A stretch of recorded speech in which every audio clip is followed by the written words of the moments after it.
When a normal working day was just beginning in a small American town, a 6-year-old boy named Thomas suddenly burst into the local police station, who looked very small for his age and, barely holding back tears, shouted, "Please arrest my father."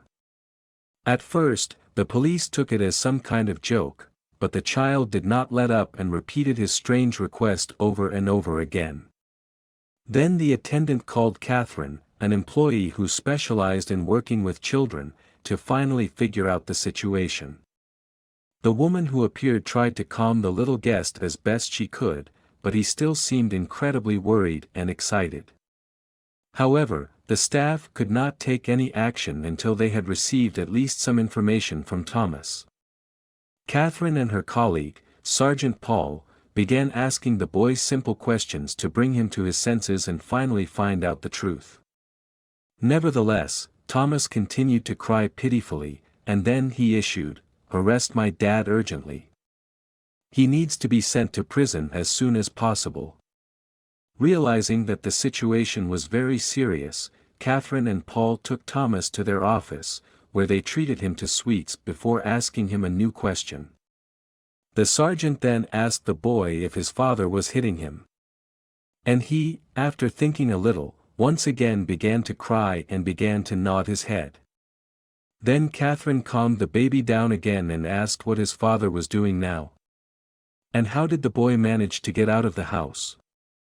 And Thomas replied without hesitation that he waited until Dad finally went to bed, and then immediately ran to the police station.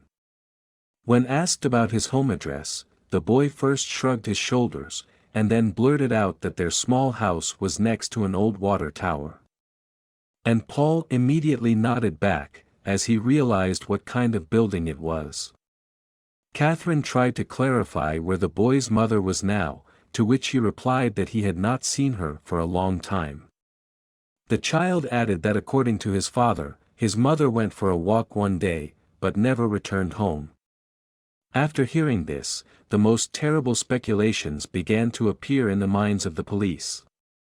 And they began to suspect that Thomas's father had done something terrible. Seeing that the adults were finally listening to him, the boy continued to insist that his father be arrested and in no case allowed to escape. According to Thomas, Dad has become particularly aggressive lately and has repeatedly said that he can't take it anymore, while slamming the refrigerator door loudly. The sergeant decided not to delay any longer and sent a police squad to the boy's house. Less than an hour later, several armed police officers broke into the very small house next to the water tower, which looked very old and dilapidated. The interior was very poor, but the room looked tidy and well maintained. The owner of Eaton was sleeping peacefully in his bed when the police appeared, knocked him to the floor and immediately snapped handcuffs on his wrists. The man just mumbled, clearly not understanding what was happening, and experienced employees were already pushing him into the back seat of their car.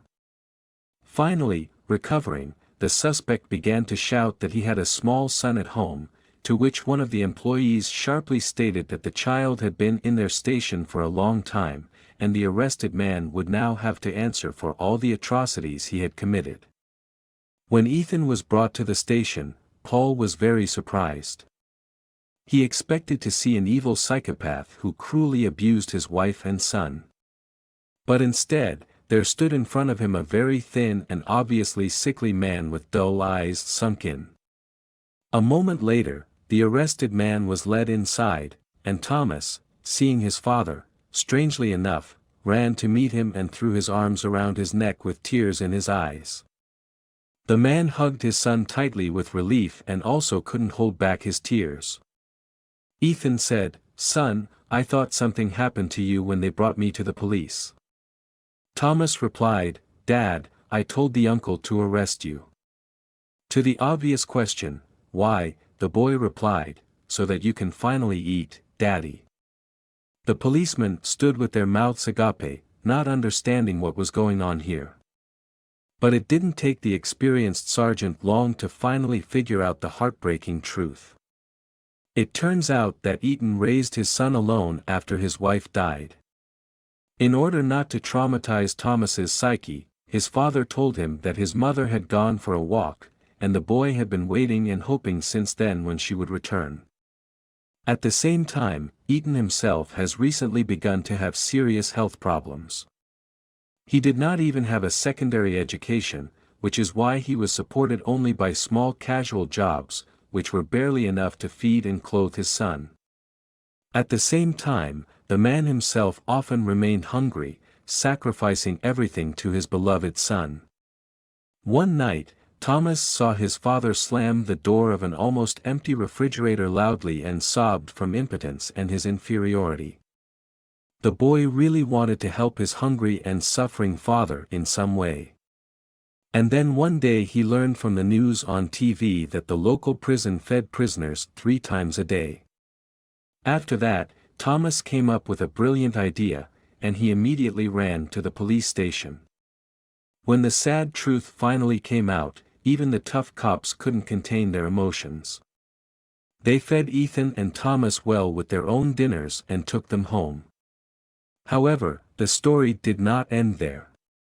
The next day, several police officers and social workers appeared on Ethan's doorstep, holding a supply of groceries for a couple of weeks. The host gratefully accepted this gift and invited the guests inside, where they were greeted with joy by a smiling Thomas. Sergeant Paul offered the owner a job as a cleaner at the police station, to which the man gladly agreed. The story of the little boy who got his father arrested spread very quickly throughout the town and literally blew up local social networks. This drew public attention to people who found themselves in a difficult life situation and lived below the poverty line.